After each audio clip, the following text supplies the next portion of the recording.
15 minutes before the organist began the traditional bridal chorus, Aunt Bertha asked Rachel point blank whether she was carrying a concealed weapon. Rachel couldn't lie. She lifted the skirt of her white floor-length gown and revealed the leg holster and .38 Glock she had hoped to keep hidden. If there was one thing in which Rachel believed, it was to be prepared to defend herself and those around her at all times. "Rachel Troyer!" Bertha clucked her tongue in disapproval. "Wearing a gun to your own wedding! You should be ashamed." To an outsider, Bertha, with her sensible black tennis shoes, homemade navy blue dress, and gray hair peeping out from beneath her black bonnet, would seem to be just one of the many elderly old order Amish women who lived in the Sugarcreek, Ohio area. An outsider might assume that Bertha spent her days quietly baking pies, sewing quilts, and having gentle conversations. Anyone who assumed that would be sadly mistaken.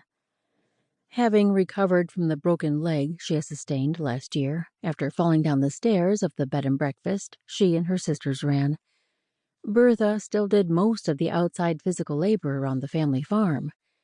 She seldom baked pies or quilted if she could get out of it, and she was not necessarily gentle in her speech. The old woman had a will of iron and bossed people around if she felt they needed it. Rachel often thought that in another place and time, Bertha might have made an excellent general. "I'm a cop, Aunt Bertha," Rachel said. "That's what cops do. We carry weapons. Sometimes we even shoot them." It was an old argument, never completely settled. Her aunt had been disappointed when Rachel chose not to join the old order Amish church, but she was truly appalled at Rachel's choice of profession. Pacifism had been deeply embedded in the Amish psyche for over 500 years. Bertha had no problem giving someone a tongue lashing if they needed it, but she would rather die than raise a hand against another human being. From Bertha's point of view, having a handgun strapped to one's person was on par with wearing a rattlesnake. Rachel, on the other hand, made her living by wearing a gun and chasing bad guys.